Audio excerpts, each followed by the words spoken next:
Our Father who art in heaven. We are continuing on this word, our Father. We understood only in the Our Father prayer, Jesus expressed it, our Father.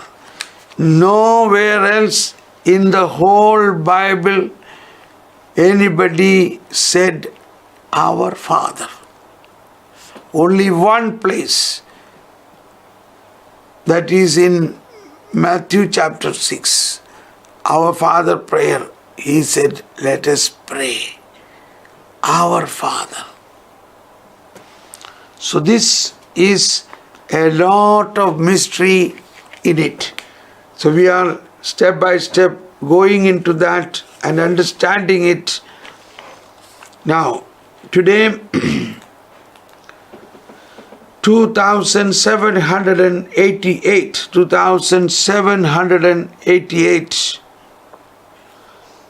Since the Lord's Prayer is that of the people in the end time, this hour also expresses the certitude of our hope in God's ultimate promise. The ultimate promise, the fullness in the New Jerusalem. He will say to the victor, I will be his God and he shall be my son. That is in the book of Revelation chapter 21:7.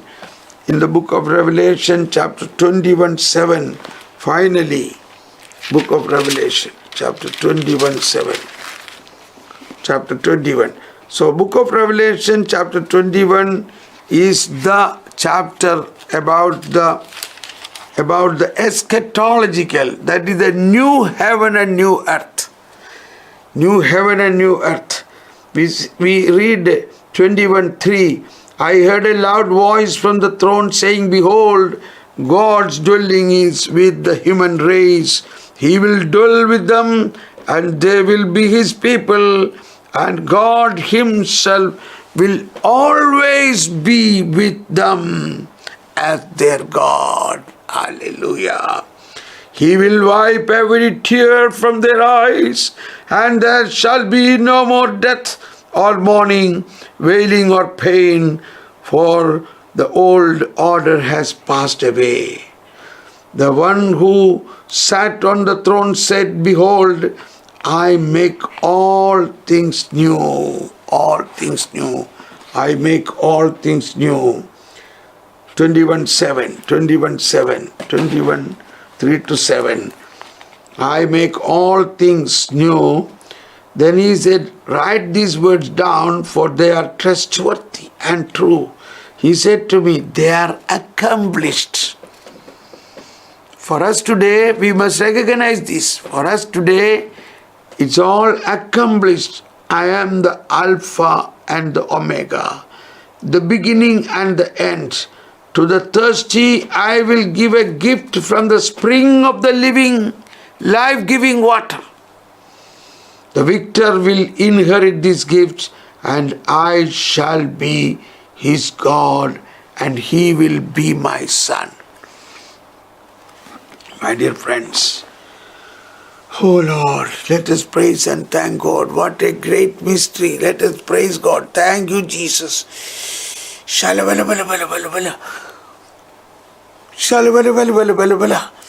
Everybody praise God so that these mysteries may be embedded in our soul and slowly animate our soul with these great mysteries, not with our human conviction.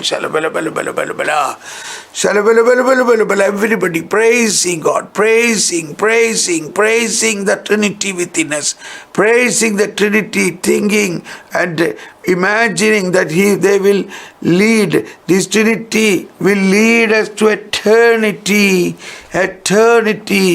to eschatological, to the end times. In fact, there is no end. The world without end. World without end. The world without end. Thank you, Lord. Thank you, Jesus. Praise you, praise you, praise you, praise you, praise you, praise you, praise you.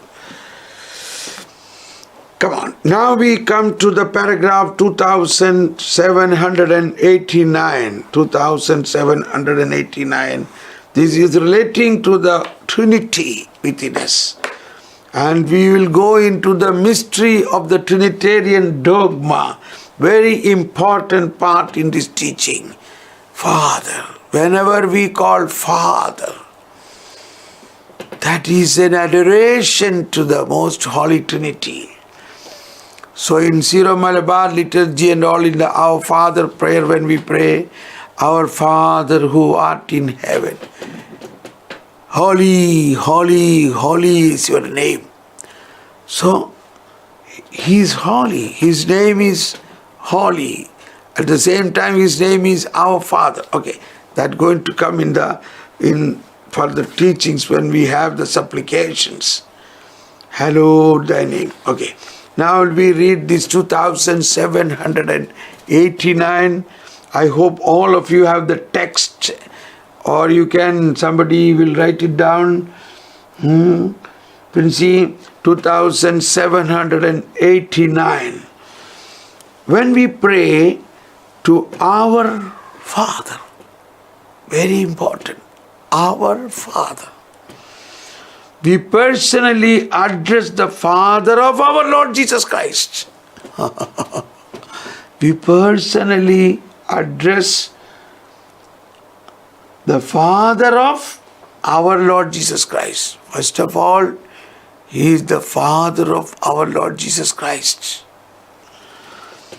By doing so, we do not divide the Godhead, since the Father is its source and origin.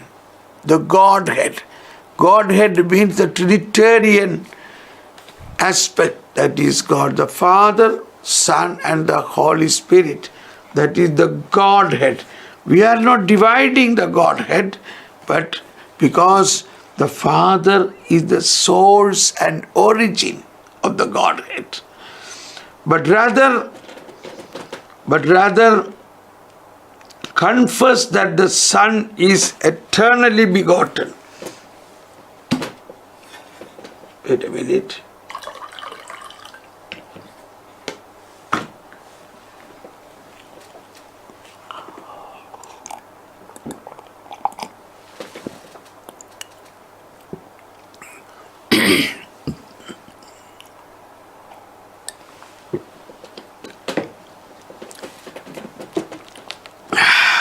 Thank you. When we pray to our Father, we personally address the Father of our Lord Jesus Christ. Imagine, we personally address to the Father of our Lord Jesus Christ. What a big thing. By doing so, we do not divide the Godhead, since the Father is its source and origin. Father is its source and origin. But rather confess that the Son is eternally begotten. Father is source and origin, but rather confess that the Son is eternally begotten by Him. Eternally begotten. Now this is what in the Nicene Credo we say. We believe in one Lord Jesus Christ, the only Son of God, eternally begotten of the Father. God from God, light from light, true God from true God, begotten, not made. One in being with the Father. So, even though we recite all these things every day, we must go into deep, as we heard in today's one scripture point we got. Jesus said, it's not that you call Lord, Lord, but we must go in understanding of the Lordship of Jesus in a deep way. We always think read the Word of God but peripheral way, literal way, that's not enough. That is needed, but first we have to also go to allegorical way and moral way, mystical way, anagogical way. That's important.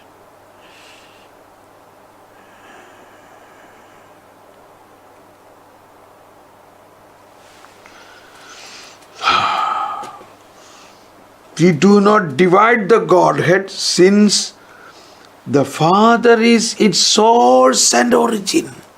Father. So whenever we say Father, we are addressing the source and origin of the Godhead.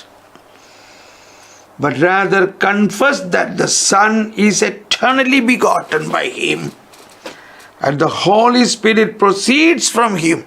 Praise the Lord. Confess that the Son is eternally begotten from Him and the Holy Spirit proceeds from Him. The Son is eternally begotten from Him and the Holy Spirit proceeds from Him. So that is also in the credo we say, when we say we believe in the Holy Spirit, the Lord, the giver of life, who proceeds from the Father and the Son. With the Father and the Son He is worshipped and glorified. He has spoken to the prophets.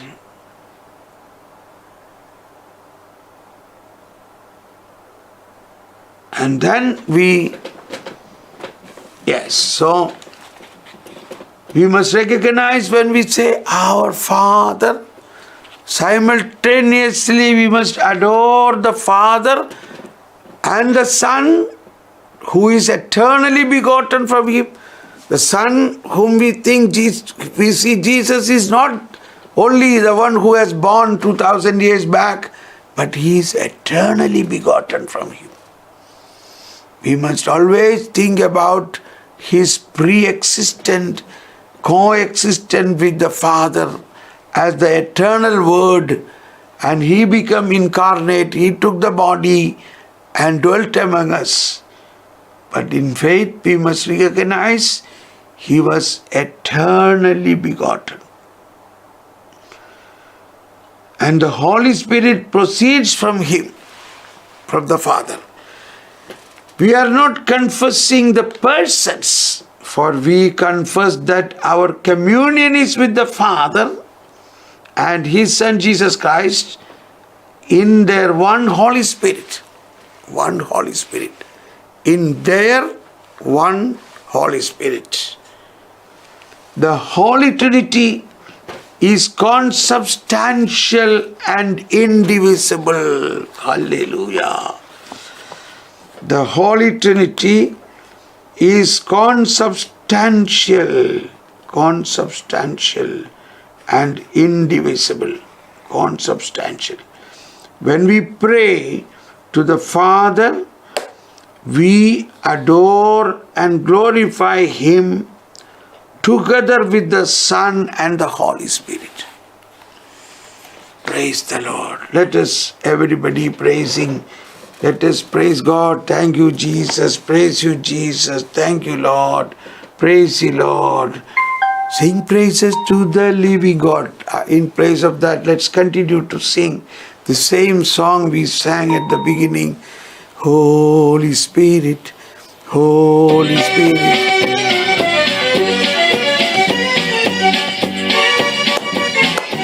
Let us stand up and sing. Holy Spirit.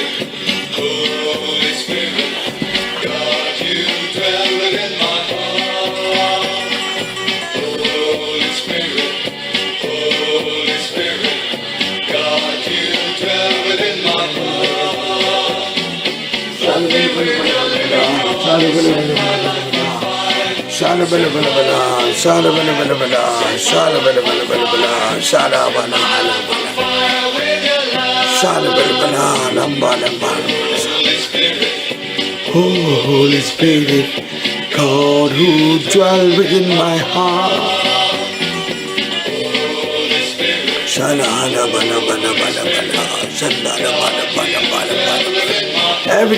Everybody join. Focus on the Holy Trinity. Set my life on fire. Set my life on fire. Set my life on fire. Set my life on fire with your love.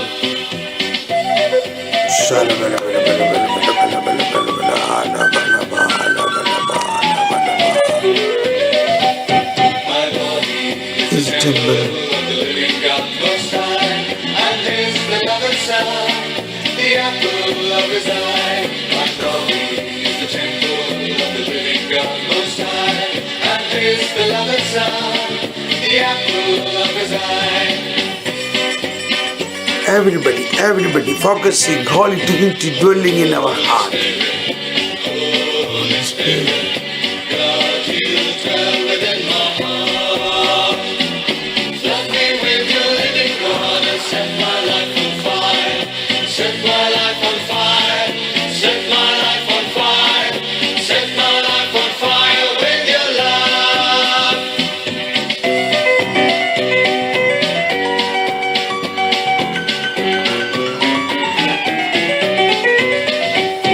And thou, child of God, and the Father and the Son are always here with me.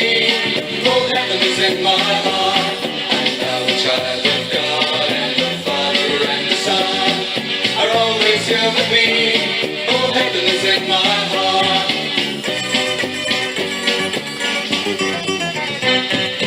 Holy Spirit,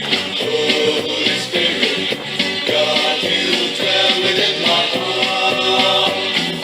Flood me with your living water, set my life on fire. Set my life on fire. Set my life on fire. Set my life on fire with your love.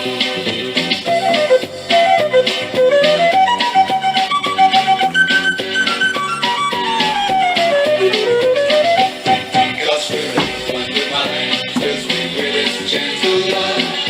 Now I cry aloud, calling out our Father. God's Spirit undefiled fills me with His gentle love. Now I cry aloud, calling out our Father.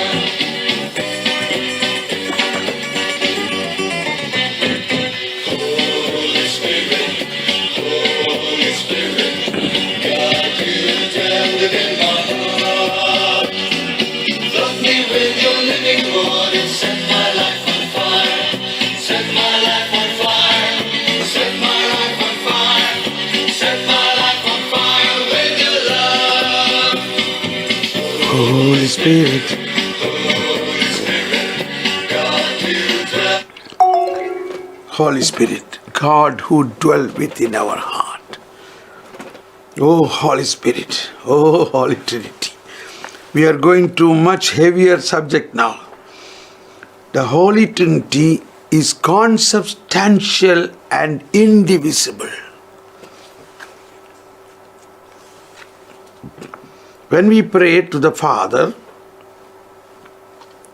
we adore and glorify Him together with the Son and the Holy Spirit. From today, when we pray our Father prayer, let us have this mystical thinking, going deep in our heart. This great King is in our heart, enthroned in our heart, not alone. He is consubstantial and indivisible. When we pray to the Father, when we say, Our Father, believe there is Jesus and the Holy Spirit. Father cannot be ever without them. The Trinity is indivisible. Father, our Father. Glory to the Trinity, the undivided unity. All those who remember Father Rufus, this is one of his favorite songs in Praise the Lord hymn book, hymn number 4 or hymn number 3. Glory to the Trinity, the undivided unity. Beautiful, oh beautiful, marvelous. So, glory to the Trinity, glory to God, glory to God, glory to the Father. We cannot stop there. Then immediately we have to sing. Glory to God, glory to God, glory to the Son. Now can you stop the song there? No, not at all. Glory to God, glory to God, glory to the Spirit. To Him be glory forever. To Him be. So, all our glory deserves to the Father. And if at all we only say Father, automatically we are glorifying the Son and the Holy Spirit. Now, as I have said, whenever we learn the Catechism of Catholic Church, we must also read the numbers mentioned on the side of each paragraph. So here we have 245 and 253. This is relating to the mystery of the Trinity. So let's first go to the 245. 245. We go to 245.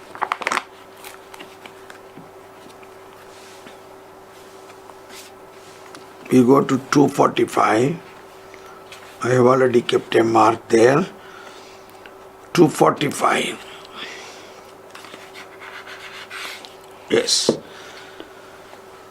The apostolic faith concerning the Spirit was confessed by the Second Ecumenical Council in Constantinople. Now first is about Holy Spirit. The apostolic faith concerning the Spirit was confessed by the Second Ecumenical Council in Constantinople. I had explained this earlier. It was the Emperor Constantine.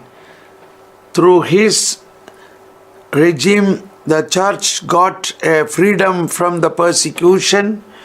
The Lord God, in a dream, shown to the emperor that he will win the war in the sign of cross, and he made a cross. He put the cross upon all his weapons and shield and all, and then he won the battle.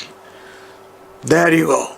From that time, so more than 300 years of persecution, the Roman Empire accepted Christianity as their official religion. Imagine. Just a swift twist. That's how God can. More than 300 years, they killed Christians, thousands and thousands. And God intervened in one day. Everything changed. Christianity became the official religion of Roman Emperor. And then so many things developed, and Emperor Constantine moved his capital to Asia Minor, and he made a name for that city called Constantinople. That is that place, Constantinople, named after Emperor Constantine, the Christian emperor. And it was at that time a big heresy came up by Arius Arian heresy, where this man called Arius, 75-year-old Arius, brought such a wrong teaching in the church which become very attractive to many people, and church become divided. And against that Arius heresy, Athanasius, a young deacon of maybe 25 years old, stood up filled with the Holy Spirit, anointing, and defended that heresy. And then church. So, to establish that, a council was called, that was the First Constantinople Council. First Council of Constantinople. And there this heresy was completely put down, and victoriously church proclaimed the faith, led by the father, church father. Then he became a great church father, Athanasius. Young man, this is a very big meaning for people like us. Holy Spirit can work through us in a big way. Yes. Hallelujah. Now, in this place, the Second Constantinople Council in the year 381 comments. In this council, the church resolved, we believe in the Holy Spirit, the Lord and giver of life. The Lord and giver of life, who proceeds from the Father. Taking these words as a theme, Saint John Paul II, during the Holy Year, that is, maybe it is in 1996 or so, 1996, Saint John Paul II wrote an encyclical called Dominum Vivificandum on Holy Spirit. Right now I tell you, papal teachings. Dominum Vivificandum. So Dominum Vivificandum means Dominum Vivificandum by John Paul.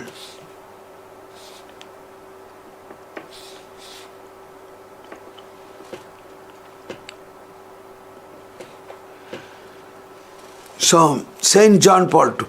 This is a marvelous encyclical. You must download it and read it. It is little heavy, very deep, but we will get first-hand information and the mysterious aspects of the Holy Spirit.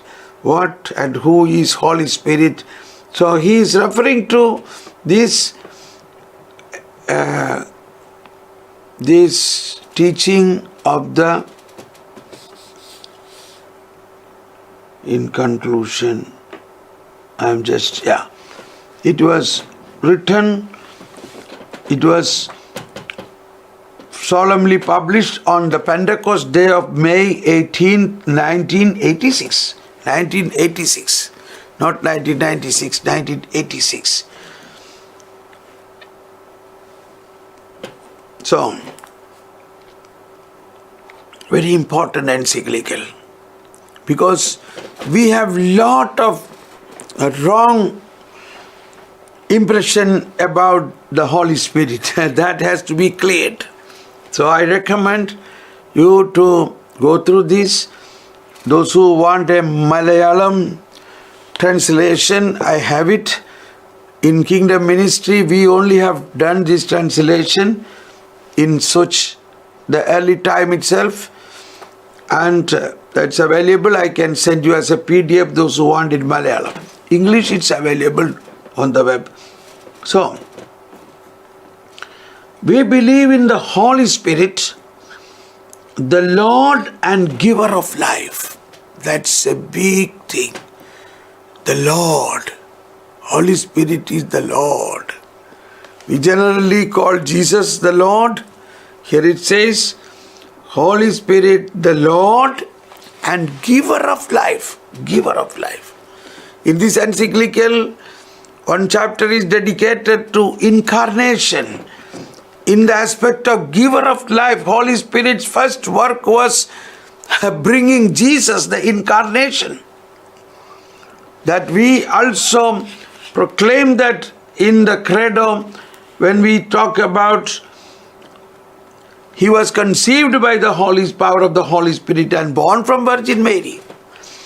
In the credo when we speak about Jesus, we cannot complete it without mentioning about the work of Holy Spirit, life-giving action of Holy Spirit for the Son of God to become man.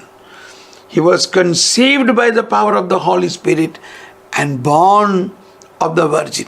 So there itself, this life-giving action of the Holy Spirit started. Life-giver. Okay.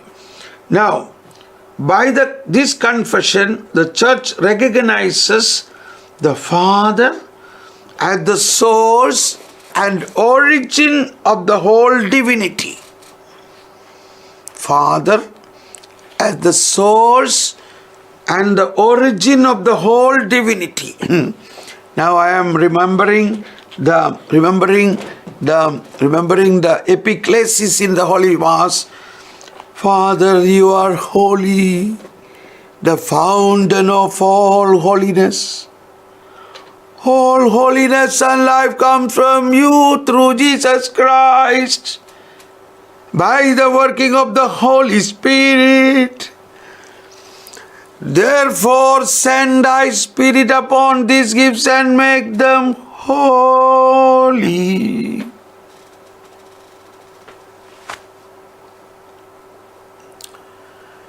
My goodness, I feel already such a powerful anointing now. So imagine when we pray this in the sacrament of Eucharist, how great is the anointing of the Holy Spirit every day we receive. Because Father as the source and origin of the whole divinity. But the eternal origin of the Spirit is not unconnected with the Son's origin. Praise the Lord. The eternal origin. So this Holy Spirit is eternal origin. Don't think Holy Spirit has come just only after Christ. No. Only after Pentecost. No. Holy Spirit was there. But after Pentecost, Holy Spirit has given the merits of the passion, death and resurrection of Jesus Christ and brought it more higher way. That St. John Paul II in Dominum Vivificantum, he says, the Holy Spirit is the salvific self-giving of Christ. That is what is written there. Salvific self-giving. So that's why Jesus said, I must go. Then only He can come. That is to understand, only when Jesus offered Himself as a living sacrifice, the Holy Spirit gives us the salvific spirit, the salvific part of the Spirit, the salvific aspect of the sanctification. That's very profound. You must read that encyclical. So, but the eternal origin of the Spirit is not unconnected with the Son's origin. Because they are indivisible. They are indivisible. The Holy Spirit, the third person of the Trinity, is God. One and equal with the Father and the Son, of the same substance. Same substance. That's how we say consubstantial and indivisible. The Holy Spirit, the third person of the Trinity is God and equal with the Father.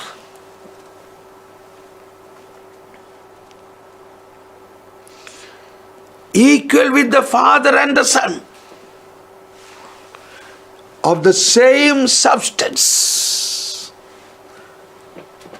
Also the same nature. Nature means they are spirit. They have no body.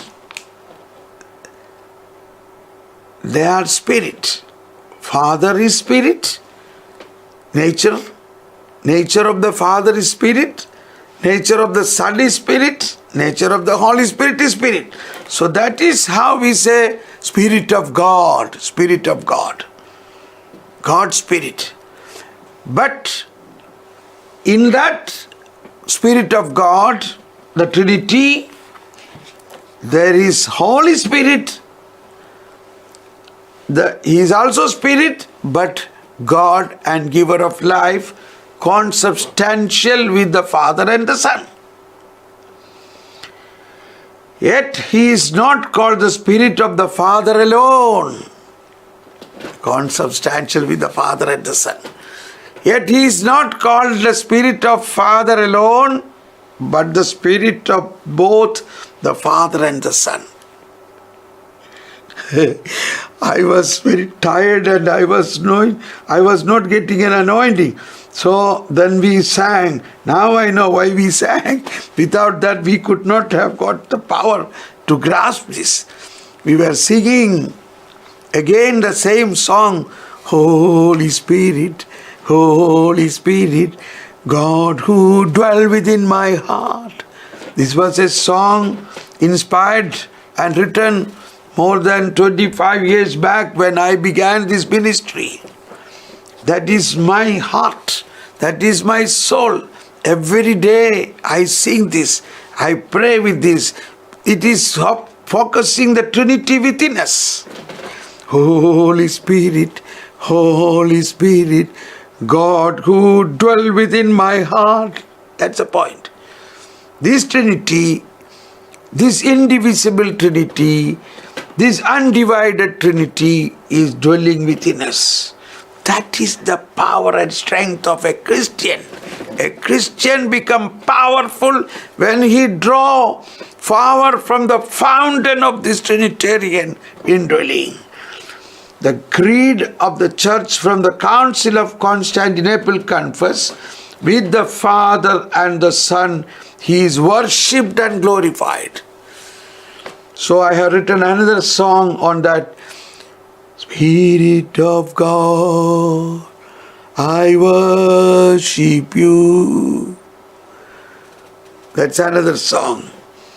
So anyway, whenever we worship the Father, we are automatically worshipping Jesus and the Son and the Spirit. That's why Jesus said in that case of Samaritan woman, Jesus said the true worshipper will worship God in spirit.